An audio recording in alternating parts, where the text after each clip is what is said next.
بسم اللہ الرحمن الرحیم۔ السلام علیکم۔ مرنے کے بعد مردہ اپنے گھر والوں کو کتنے سال تک یاد کرتا ہے اور روتا ہے؟ دوستو، آپ سے درخواست ہے یہ جاننے کے لیے ویڈیو کو آخر تک لازمی دیکھیے گا۔ کل نفس ذائقۃ الموت، ارشاد باری تعالیٰ ہے کہ ہر ذی روح کے لیے موت ہے۔ موت اختیاری نہیں بلکہ لازمی ہے، حتیٰ کہ کسی کو موت کا وقت مقرر کرنے کا بھی اختیار حاصل نہیں۔ اگر ہم موت کے بارے میں معلومات رکھتے ہوں تب بھی، اور اگر نہ رکھتے ہوں تب بھی، موت تو آ کر ہی رہے گی۔ سمندری مخلوقات، زمین پر رینگنے اور چلنے والے جانور، پرندے اور انسان، سب کے سب ختم ہو جاتے ہیں جب ان کا وقت مقرر آتا ہے۔ لیکن انسان چونکہ اشرف المخلوقات ہے، دماغ رکھتا ہے، سوچتا ہے، لہٰذا اس نے پیدائش سے لے کر مرنے تک زندگی گزارنے کے کچھ اصول وضع کیے ہوئے ہیں۔ حتیٰ کہ وہ اقوام جو خدا پر ایمان نہیں رکھتی، ان کی بھی کچھ اقدار ہیں جن کے مطابق وہ اپنے مردوں کو آخری سفر پر روانہ کرتی ہیں۔ ہم مسلمانوں کے نزدیک موت کا مطلب انتقال ہے، یعنی ہم مرنے کے بعد ختم نہیں ہو جاتے بلکہ عالم دنیا سے ایک نئے عالم کی طرف منتقل ہو جاتے ہیں، جہاں انسان اپنے رب سے پہلے سے زیادہ نزدیک ہو جاتا ہے۔ اس کی آنکھوں کے سامنے سے حجابات اٹھ جاتے ہیں اور وہ کچھ ایسی چیزوں کو درک کرنے اور دیکھنے کے قابل ہو جاتا ہے جو اس عالم دنیا میں درک نہیں کر سکتا۔ لہٰذا یہ ضروری ہے کہ جس طرح زندگی گزارنے کے بارے میں ہم معلومات حاصل کرتے ہیں، زندگی کے اختتام کے بارے میں بھی معلومات ہمارے پاس ہوں، تاکہ ہمارا اختتام جانوروں کی طرح نہ ہو بلکہ اس طرح ہو جو ہمارے شایان شان ہے۔ معصومین کے فرامین کے مطابق ہر مومن کو چاہیے کہ وہ اپنی زندگی میں کم از کم 7 میتوں کو نہلائے، کفنائے اور دفنائے۔ کسی بھی مسلمان میت کا نہلانا، کفنانا اور دفنانا ہر مسلمان پر واجب ہے۔ یہ فرض کفایہ ہے۔ اگر کوئی ایک بھی مسلمان یہ کام سر انجام دے دیتا ہے تو سب سے ساکت ہو جاتا ہے، لیکن اگر کوئی مسلمان یہ کام نہیں کرتا تو سب کے سب مسلمان گناہگار ہوں گے۔ حضرت رسول خدا صلی اللہ علیہ وآلہ وسلم نے اپنے صحابی حضرت ابو ذر غفاری سے فرمایا، اے ابو ذر، اگر صبح کو پا لو تو دوپہر کی بابت بات نہ کرو، اور اگر دوپہر پکڑ لو تو رات کا ذکر نہ کرو، اور جب رات آ جائے تو صبح کی بات چیت نہ کرو، کیونکہ تمہیں کیا معلوم کس وقت موت آ جائے۔ اے ابو ذر، ہر وقت موت کو اپنے پیش نظر رکھو۔ موت کا وقت انسان پر بہت بھاری اور مشکل وقت ہوتا ہے۔ احادیث میں ہے کہ ایک کپڑا اگر کانٹوں سے بھری جھاڑی پر ڈال کر کھینچا جائے تو جو کیفیت اس کپڑے کی ہوتی ہے وہ کیفیت موت کے وقت انسان کی ہوتی ہے۔ یہ امر مسلمات میں سے ہے کہ وقت احتضار ہر شخص اپنی محبت اور معرفت کے مطابق سرور کائنات اور آئمہ معصومین کی زیارت سے مشرف ہوتا ہے۔ دوسری طرف شیطان بھی اپنے اعوان و انصار کے ساتھ محتفر کو گمراہ کرنے کے لیے موجود ہوتا ہے۔ موت کے وقت شیطان کا انسان پر حملہ شدید ترین ہوتا ہے تاکہ وہ منکر و کافر ہو کر مرے اور ایمان کی دولت سے محروم رہے۔ اگر مرنے والا ہمیشہ واجبات اور مستحب اذکار و وظائف کا عادی رہا ہو تو اللہ تعالیٰ اس کی مدد فرماتا ہے اور ملائکہ اس کے پاس سے شیاطین کو بھگا دیتے ہیں، ورنہ جو چیزیں اس کو دنیا میں پسند ہوتی ہیں، شیاطین وہ چیزیں لے کر اس کے سامنے کھڑے ہو جاتے ہیں اور اس کو گمراہی پر مجبور کر دیتے ہیں۔ ملک الموت کی آمد کا وقت بھی مرنے والے کے لیے خاصا مشکل ترین مرحلہ ہوتا ہے۔ کچھ پتہ نہیں کہ وہ کس شکل اور کس حالت میں آئے گا، کس طرح روح قبض کرے گا، مشکل سے یا آسانی سے۔ اس کا انحصار انسان کے اعتقادات اور اعمال پر ہے۔ جان کنی کے وقت انسان کا حلق خشک ہو جاتا ہے، پیاس بہت لگتی ہے۔ جو لوگ اس وقت پاس موجود ہوں ان کو چاہیے کہ وقفے وقفے سے چمچ کے ساتھ اس کے منہ میں پانی ڈالیں۔ اگر شہد میسر ہو تو وہ پانی میں شامل کر لیں۔ محتفر کے پاس اجنبی لوگ نہ جائیں، صرف وہ لوگ جائیں جن کے چہروں سے وہ مانوس ہو۔ عزیز رشتہ دار مرنے والے کو کلمہ طیبہ، شہادتین اور دعا رضیت باللہ پڑھائیں۔ اگر محتفر یعنی قریب المرگ شخص اپنی زبان سے ان کلمات کی ادائیگی نہ کرے تو اصرار نہ کریں۔ اپنی زبان سے آئمہ کی امامت و ولایت اور دیگر اعتقادات کی تلقین اس طرح کریں کہ محتفر اچھی طرح سمجھ لے۔ قریب المرگ پر آیت الکرسی اور معوذتین پڑھ کر دم کریں۔ سورہ بقرہ کی آخری 3 آیات، کلمات فرج اور دعائے عدیلہ کی تعلیم دیں۔ اگر وہ عربی زبان نہیں سمجھ سکتا تو ان کا ترجمہ اس کے سامنے بیان کریں۔ قریب المرگ کے پاس قرآن پاک کی تلاوت کریں۔ سورہ یاسین، سورہ صافات، سورہ احزاب اور سورہ آراف پڑھنے کی زیادہ فضیلت ہے۔ جنب، حائضہ اور نفاسہ کا مرنے والے کے پاس جانا منع ہے، اس سے رحمت کے فرشتے کراہت محسوس کرتے ہیں۔ محتفر کے پاس اونچی آواز سے باتیں کرنے اور رونے سے پرہیز کریں۔ اگر جان نہ نکل رہی ہو اور ممکن ہو تو مرنے والے کی چارپائی کو وہاں رکھا جائے جہاں وہ اکثر نماز پڑھتا تھا۔ مرنے والا اگر بے چینی محسوس کرے، ہاتھ پاؤں مارے تو اسے روکنے کی کوشش نہ کریں۔ موت کی علامتوں میں سے یہ ہے کہ ہاتھ پاؤں کا ڈھیلے پڑ جانا اور ناک ٹیڑھی ہو جانا، دل کی دھڑکن اور سانس کا رک جانا، آنکھوں میں روشنی کا نہ رہنا، جسم کی رنگت کا بدل جانا وغیرہ۔ روح نکلنے کے بعد چشم و لب بند کر دیں اور دونوں ہاتھوں کو پہلوؤں میں پھیلا دیں۔ پاؤں کے انگوٹھے کسی چیز کے ساتھ آپس میں باندھ دیں۔ کسی کپڑے سے ٹھوڑی کے نیچے سے سر کے اوپر گرا لگا دیں تاکہ منہ کھلا نہ رہ جائے، کیونکہ میت ٹھنڈی ہو جائے تو اس کے بعد اس کی حالت تبدیل نہیں ہوتی۔ میت کے زیورات اور انگوٹھیاں وغیرہ بھی اتار لی جائیں، کیونکہ بعد میں سوجن کی وجہ سے اتارنے میں دقت ہو سکتی ہے۔ میت کو کسی کپڑے سے ڈھانک دیں، اکیلا نہ چھوڑیں۔ اگر رات ہو تو اس کے پاس روشنی کا انتظام کریں۔ میت کے پاس قرآن پاک کی تلاوت اور ذکر و اذکار کرتے رہیں اور مرنے کے بعد تدفین میں جلدی کریں۔ یہ ایک مذہبی رسم ہے جس کے ذریعے مردے کو الوداع کہنے کے ساتھ ساتھ تعلیم و ہدایت بھی دی جاتی ہے۔ اس کا اصطلاحی تلقین ہے۔ ہمارا عقیدہ ہے کہ تدفین کے بعد اللہ تعالیٰ کے حکم سے مردے کو زندہ کیا جاتا ہے اور دو فرشتے مردے سے کچھ سوال کرتے ہیں۔ انہی سوالوں کے جوابات انہی تلقین کے ذریعے سے مردے کو بتائے جاتے ہیں تاکہ مردے کو پریشانی نہ ہو اور وہ فرشتوں کے سوالوں کے جواب آسانی سے دے سکے۔ احتضار جان کنی کے علاوہ دو اور مقامات ہیں جہاں میت کو تلقین کرنا مستحب ہے۔ ایک وہ وقت جب میت کو قبر میں لٹایا جاتا ہے، بہتر یہ ہے کہ دائیں ہاتھ سے اس کے دائیں شانے کو اور بائیں ہاتھ سے اس کے بائیں شانے کو پکڑ کر اسے ہلاتے ہوئے تلقین پڑھی جائے۔ تلقین پڑھنے کا دوسرا وقت وہ ہے جب میت کو دفن کر چکیں۔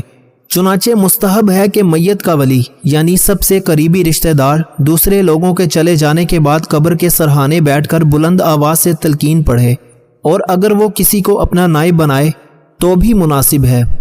مرنے کے بعد انسان کے نامہ اعمال کی کتاب بند ہو جاتی ہے، کیونکہ اب نہ ہی وہ نیکی کرنے کے قابل رہتا ہے اور نہ کوئی گناہ اس سے سرزد ہو سکتا ہے۔ ہاں مگر بالواسطہ نیکیوں کا اجر اسے ضرور ملتا رہتا ہے۔ وہ نیک اعمال جن کا آغاز اس نے اپنی زندگی میں کیا تھا اور وہ اس کے بعد بھی جاری رہے، ان کی جزا اس کو برابر ملتی رہے گی، یا وہ ثواب جو اس کے عزیز رشتہ دار اسے ایصال کریں گے۔ اسی طرح اگر اس مرنے والے نے اپنی زندگی میں کسی برے عمل کی بنیاد رکھی تھی جو اس کے مرنے کے بعد بھی جاری رہا تو وہ بھی اس کے لیے دردناک عذاب کا موجب بنا رہے گا۔ حضور پاک صلی اللہ علیہ وآلہ وسلم کی ایک حدیث کا مفہوم ہے کہ مرنے کے بعد انسان کا عمل موقوف ہو جاتا ہے مگر تین چیزوں کا ثواب جاری رہتا ہے۔ نمبر 1 صدقہ جاریہ، مثلا رفاہ عامہ کے وہ کام جو اس نے عوام کے لیے جاری کیے۔ نمبر 2 علم جو اس نے پھیلایا اور لوگ اس سے مستفید ہوتے رہے۔ نمبر 3 نیک اولاد جس کی اس نے اچھی تربیت کی اور وہ اس شخص کے مرنے کے بعد نیک عمل بجا لاتی رہی۔ یہ وہ عوامل ہیں جن کا سبب مرنے والا خود ہوتا ہے، لیکن کچھ ایسے عوامل بھی ہو سکتے ہیں جن کا سبب مرنے والا خود نہیں بلکہ اس کے دوست احباب اور عزیز رشتہ دار ہوتے ہیں جو نیکی کے کام سر انجام دیتے ہیں اور اس کا ثواب اسے ایصال کرتے رہتے ہیں۔ حضرت صلی اللہ علیہ وآلہ وسلم کا فرمان ہے کہ اپنے مردوں کے لیے ہدیہ دیا کرو۔ صحابہ نے عرض کیا کہ ان کے لیے ہدیہ کیا ہے؟ آپ نے فرمایا ان کے لیے ہدیہ صدقہ اور دعا ہے۔ نیز فرمایا کہ مومنوں کی روحیں ہر جمعہ آسمان پر اپنے اپنے گھروں کے سامنے آتی ہیں اور درد بھری آواز میں روتے ہوئے پکار کر کہتی ہیں، اے میرے اہل و عیال، اے میرے ماں باپ اور رشتہ داروں، جو مال ہمارے ہاتھوں میں تھا اس میں سے ہم پر مہربانی کرو کہ اس مال کا حساب اور عذاب تو ہم پر ہے، مگر اس سے فائدہ اور لوگ حاصل کر رہے ہیں۔ اس طرح ہر ایک روح اپنے خویش و اقربا سے فریاد کرتی اور کہتی ہے کہ 1 روپیہ یا 1 روٹی یا 1 کپڑا خدا کی راہ میں دے کر ہم پر مہربانی کرو۔ حضرت ابو ذر غفاری کے جوان سال بیٹے کا انتقال ہو گیا۔ اسے دفن کرنے کے بعد حضرت ابو ذر غفاری اس کی قبر پر کھڑے ہو کر کچھ یوں مخاطب ہوئے، بیٹا تیرے بعد یہ دنیا میرے لیے تاریک ہو گئی ہے، مجھے اب اس دنیا سے کوئی رغبت نہیں، لیکن 2 وجوہات ہیں۔ جن کی وجہ سے میں ابھی زندہ رہنا چاہتا ہوں۔ ایک تو یہ کہ تو اس دنیا سے جا چکا، تیرا نامہ اعمال اب بند ہو چکا ہے، نیک کاموں کے لیے اب تو دوسروں کا محتاج ہے، اور تجھے ایک کٹھن اور دشوار گزار سفر بھی درپیش ہے۔ میں چاہتا ہوں کہ اس دنیا سے تجھے کچھ نہ کچھ بھیجتا رہوں تاکہ آخرت کے سفر کی منزلیں تجھ پر آسان ہو جائیں، اور دوسرا یہ کہ تیرے بعد مجھے بھی اس سفر پر روانہ ہونا ہے۔ سفر طویل ہے اور زاد راہ بہت کم۔ میں چاہتا ہوں اپنے لیے کچھ مزید توشہ آخرت جمع کر لوں۔ کسی کے اس دنیا سے چلے جانے کے بعد اس کے عزیز رشتہ دار کی ذمہ داری کیا بنتی ہے؟ سب سے پہلے تو اس مرحوم کے واجبات کی ادائیگی کا اہتمام کیا جائے۔ اس نے اگر کسی کا قرض دینا تھا وہ ادا کیا جائے۔ اگر اس پر حج واجب تھا اور زندگی میں کسی وجہ سے وہ اس کی ادائیگی نہیں کر سکا تو کوئی ایک آدمی مقرر کیا جائے جو اس کی طرف سے حج ادا کرے۔ اگر اس کے ذمہ قضا نمازیں ہیں تو ان کی ادائیگی کا اہتمام کیا جائے، اس کی طرف سے قضا روزے رکھے جائیں۔ اگر بغیر اجرت کے کوئی آدمی میسر نہ ہو تو اجرت پر کسی آدمی سے ان کی ادائیگی کروائی جائے۔ اگر مرنے والے نے پسماندگان میں چھوٹے یتیم بچے چھوڑے ہیں تو ان کی تربیت و پرورش اور ان کے ساتھ شفقت بھی مرنے والے کے ساتھ ہمدردی اور عظیم ثواب کا باعث ہے۔ مرنے والے کے ترکہ میں سے اس کے ایصال ثواب کے لیے رفع عامہ کے کام کیے جائیں۔ اس کے لیے ذکر و نعت اور مجالس و محافل منعقد کی جائیں۔ مرحوم کی طرف سے بھوکوں کو کھانا کھلایا جائے، بے لباس لوگوں کو لباس مہیا کیا جائے، مفلوق الحال لوگوں کی مالی امداد کی جائے۔ خدمت خلق ایک عظیم عبادت اور مرحومین کے درجات کی بلندی کا موجب ہے۔ ختم قرآن پاک اور تلاوت کر کے ثواب اس مرحوم کو ایصال کیا جائے۔ زمانہ قدیم سے بزرگوں کا ایک معمول چلا آ رہا ہے کہ جب بھی کھانا کھانے بیٹھتے ہیں تو چند سورتوں کی تلاوت کر کے اس کا ثواب اپنے مرحومین کو بخش دیتے ہیں۔ ایصال ثواب بھی اور کھانے میں برکت بھی۔ ایصال ثواب کا ایک آسان سا عمل آپ کی خدمت میں پیش کر رہا ہوں کہ جس کے لیے آپ کو بالکل بھی زحمت نہیں کرنی پڑے گی۔ جب بھی آپ کو اپنے کسی مرحوم عزیز کا خیال آئے، باتوں میں اس کا ذکر ہو یا اس سے متعلق کسی ایسی چیز کو دیکھیں جس سے آپ اس کی طرف متوجہ ہو جائیں، تو اس عزیز کا تصور کرتے ہوئے ایصال ثواب کی نیت سے ایک مرتبہ درود شریف پڑھ دیں۔ ایصال ثواب بھی ہو جائے گا اور درود شریف کی بے شمار برکتیں بھی آپ کو حاصل ہوں گی۔ ایک اور بات یاد رکھیں کہ یہ ممکن نہیں کہ کوئی انسان مرنے سے بچ جائے گا۔ ہر ایک نے مرنا تو ہے ہی، تو کیا یہ بہتر نہیں کہ درج بالا نیک کام وہ اپنی زندگی میں خود کر کے جائے اور اپنے لیے توشہ آخرت جمع کر لے، کیونکہ اپنے ہاتھوں سے نیک کام کرنے کا اجر و ثواب اس سے کہیں زیادہ ہوگا جو دوسرے اس کے لیے سر انجام دیں گے۔ اگر وہ وصیت کر کے بھی چلا جائے کہ میرے بعد یہ کام میرے لیے سر انجام دینا، تو بہت ممکن ہے کہ شیطان اس کے وارثوں کے دلوں میں وسوسہ ڈال دے اور وہ اس کی وصیت پر عمل کرنے سے باز رہیں۔ دنیا اور آخرت کے بعد ایک اور عالم ہے جس کو برزخ کہتے ہیں۔ مرنے کے بعد اور قیامت سے پہلے تمام جن و انس کی ارواح حسب مراتب اس میں رہنا ہوتا ہے، اور روح کہیں بھی ہو جسم کے ساتھ اس کا تعلق رہتا ہے۔ قبر پر آنے والے کو پہچانتی ہے، اور یہ کہنا کہ فلاں کی روح فلاں کے اندر چلی گئی یا اس نے دوبارہ جنم لیا، یہ عقیدہ قرآن و حدیث کے خلاف ہے۔ حدیث شریف میں ہے، جب مسلمان مرتا ہے اس کی راہ کھول دی جاتی ہے کہ جہاں چاہے جائے۔ سعید بن مصیب رضی اللہ تعالی عنہ سے مروی ہے، حضرت سلمان فارسی عبداللہ بن سلام رضی اللہ تعالی عنہ باہم ملے، ایک دوسرے سے کہا کہ اگر مجھ سے پہلے کوئی انتقال کرو تو مجھے خبر دینا کہ وہاں کیا پیش آیا ہے۔ کہا کیا زندہ اور مردہ ملتے ہیں؟ یعنی فرمایا ہاں، مسلمان کی روح جنت میں ہوتی ہے، انہیں اختیار ہوتا ہے جہاں چاہے جائیں۔ کیا مرنے کے بعد مردے اپنے گھر والوں کو یاد کرتے ہیں؟ دیکھیں، جب کسی انسان کا انتقال ہو جاتا ہے تو وہ مرنے والا شخص کو یہ معلوم ہوتا ہے کہ ہم اس دنیا سے منتقل ہو کر اس دنیا میں یعنی عالم برزخ میں آ گئے ہیں، اور اس کو یہ ساری چیزیں یاد ہوتی ہیں کہ ہمارا گھر ہے، مکان ہے، رشتہ دار ہیں، عزیز و اقارب ہیں، اور ہمارے بہن بھائی ہیں، اور ہماری ایک فیملی ہے۔ اور یہاں تک کہ جب اس مردے کی روح نکل جاتی ہے، جب اس کو دفنایا جا رہا ہوتا ہے، تو پھر اس وقت وہ مردہ اپنی آنکھوں سے ساری چیزیں دیکھ بھی رہا ہوتا ہے، یعنی کہ اس کی جو روح ہوتی ہے وہ ان ساری چیزوں کو دیکھ رہی ہوتی ہے، اور اس کو یہ پتہ ہوتا ہے کہ اب ہمیں کفن پہنایا جا رہا ہے اور اب ہمارے جنازے کو اٹھایا جا رہا ہے۔ لہٰذا نیک بندہ تو یہاں تک کہتا ہے، جب اس کے جنازے کو لوگ اٹھاتے ہیں تو وہ کہتا ہے کہ اے لوگو، جلدی مجھے لے کر قبرستان کی طرف چلو اور بہت جلد مجھے میرے اصلی ٹھکانے میں یعنی قبر کے اندر پہنچا دو، کیونکہ اس کو موت پر ہی پتہ چل جاتا ہے کہ اس کا آگے ہونے والا کیا ہے، یعنی آگے آنے والے جو مرحلے ہیں وہ اچھے ہیں، اس کے لیے آسان ہیں یا سخت ہیں یا مشکل ہیں، اس کو پہلے سے پتہ ہوتا ہے، کیونکہ روح نکلنے کے وقت کی جو سختی ہے روح نکلنے سے ہی اس مردے کو محسوس ہو جاتا ہے۔ تو وہ بندہ مومن کہتا ہے مجھے جلدی لے کر چلو اور مجھے قبر کے اندر اتار دو، میرے اصلی ٹھکانے تک پہنچا دو، کیونکہ آقا علیہ السلام نے ارشاد فرمایا دنیا مومن کی قید خانہ ہے، کافر کے لیے جنت ہے، اور جو گنہگار فاسق فاجر بے نمازی انسان ہوتا ہے وہ چیخ چیخ کر یہ کہنے کی کوشش کرتا ہے کہ اے لوگو تم مجھے کہاں لے کر جا رہے ہو؟ اے میرے بچوں، اپنی فیملی سے کہتا ہے کہ میں نے اپنے بچوں کے لیے بہت زیادہ کمایا اور ان کے لیے مکان بنایا، اور اب تم ہمیں ہمارے گھر سے نکال کر اندھیری قبر کوٹری کے اندر کہاں ڈالنے جا رہے ہو؟ اسے بہت گھبراہٹ ہو رہی ہوتی ہے، تو وہ اپنی زبان حال سے کہنے کی کوشش کرتا ہے کہ اے لوگو مجھے مت لے کر جاؤ۔ بہرحال اس کو جب قبر کے اندر رکھ دیا جاتا ہے تو اس کو یہ پتہ ہوتا ہے کہ اب ہم قبر کے اندر ہیں، اور ہماری فیملی ہماری پچھلی دنیا میں جس میں ہم پہلے تھے وہاں ہماری فیملی اور ہمارے رشتہ دار موجود ہیں، یہاں تک کہ جب کوئی انسان اپنے کسی مردے کی قبر پر جاتا ہے تو وہ مردہ اس قبر پر آنے والے کو پہچان بھی لیتا ہے کہ یہ ہمارا فلاں شخص ہے۔ اگر باپ قبر کے اندر ہے تو وہ پہچان لیتا ہے کہ ہماری قبر پہ آیا ہوا ہمارا بیٹا ہے، ہمارا بھائی ہے، ہمارا رشتہ دار ہے۔ لیکن اگر وہ اپنے گناہوں کی وجہ سے سزائیں بھگت رہا ہوتا ہے قبر میں، تو پھر وہ پہچان کر بھی اس کا کوئی توجہ اور دھیان اس کی طرف نہیں ہوتا ہے۔ آپ قبر پر جاتے ہیں تو کیا کہتے ہیں؟ کہتے ہیں کہ نہیں السلام علیکم یا اہل القبور، اے قبر والو تم پر سلامتی ہو۔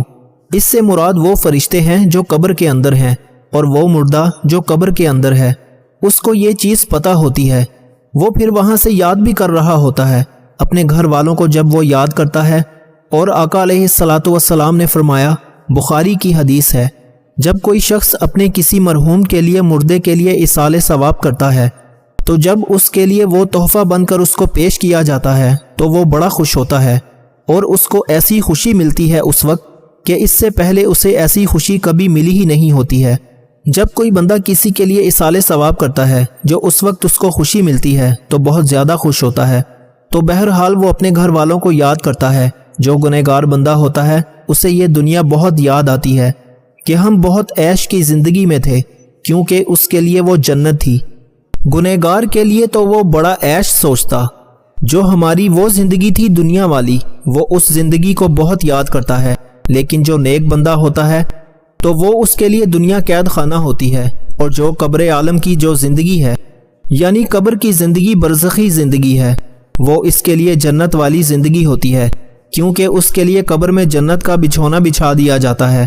نیک بندے کے لیے قبر میں جنت کی کھڑکی کو کھول دیا جاتا ہے، اس کو جنت کا لباس پہنا دیا جاتا ہے، جنت کی خوشبوئیں قبر کے اندر محسوس کرتا ہے۔ وہ نیک انسان جو نیک مردہ ہوتا ہے وہ بڑی راحتوں میں ہوتا ہے، تو اس کے بعد اس کو دنیا کی کسی طرح کی کوئی ٹینشن، کوئی فکر پریشان نہیں کرتی۔ اب وہ اپنی اس زندگی میں ہوتا ہے جس میں اس کا اصلی ٹھکانہ ہے، تو وہ اسی میں خوش رہتا ہے۔ اور کچھ نیک لوگ ایسے ہوتے ہیں جب ان کا انتقال ہوتا ہے تو ان کو ایسے سلا دیا جاتا ہے کہ جیسے نئی نویلی دلہن ہو، کچھ کی روحیں پرندوں کی فوٹو میں رہتی ہیں۔ تو بہرحال نیک بندہ جو ہے وہ بڑی عیش آرام کی زندگی بسر کرتا ہے، اور اسے دنیا کی کسی طرح کی کوئی فکر نہیں ہوتی۔ اور جو گنہگار بندہ ہوتا ہے اس کو یہ دنیا بھی بہت یاد آتی ہے، اور وہ قبر کی سختیوں سے بہت پریشان ہوتا ہے۔ بہرحال جو اصل چیز ہے وہ عمل ہے، عمل پر یہ ساری چیزیں ہیں۔ اگر انسان کے عمل اچھے ہیں تو موت سے اچھا کوئی میسج نہیں، اور اگر انسان کے عمل خراب ہیں تو موت سے برا اس کے لیے پیغام کوئی نہیں ہے۔ قرآن مجید میں اللہ تعالیٰ کا ارشاد ہے، تم اپنے رب سے گڑ گڑا کر اور آہستہ دونوں طریقوں سے دعا کیا کرو، بے شک وہ حد سے بڑھنے والوں کو پسند نہیں کرتا۔ نماز جمعہ، رسول اللہ صلی اللہ علیہ وآلہ وسلم کا ارشاد ہے، جو مسلمان میت کی نماز جنازہ ادا کریں جو اللہ کے ساتھ کسی کو شریک نہیں ٹھہراتے، تو اللہ تعالیٰ اس میت کے حق میں ان کی سفارش کو ضرور قبول فرماتا ہے۔ دوسری روایت میں آپ صلی اللہ علیہ وآلہ وسلم کا ارشاد ہے، جس میت کی نماز جنازہ امت مسلمہ کے 100 افراد ادا کر کے اس کی شفاعت کرتے ہیں تو ان کی سفارش اس میت کے حق میں قبول کی جاتی ہے۔ امام ابن قیم رحمۃ اللہ علیہ فرماتے ہیں، نماز جنازہ کا مقصد میت کے لیے دعا ہے، قبر کے پاس کھڑے ہو کر دعا اور طلب مغفرت کرنا۔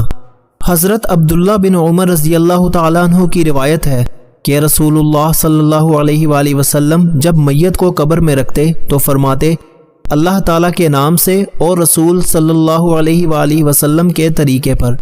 نیز حضرت عثمان بن عفان رضی اللہ تعالیٰ عنہ کی روایت ہے، وہ کہتے ہیں کہ جب رسول اللہ صلی اللہ علیہ وآلہ وسلم میت کی تدفین سے فارغ ہوتے تو قبر پر کھڑے ہو کر فرماتے ہیں، اپنے بھائی کے لیے مغفرت کی طلب کرو اور اس کے لیے ثابت قدمی مانگو، اس لیے کہ ابھی اس سے سوال کیا جائے گا۔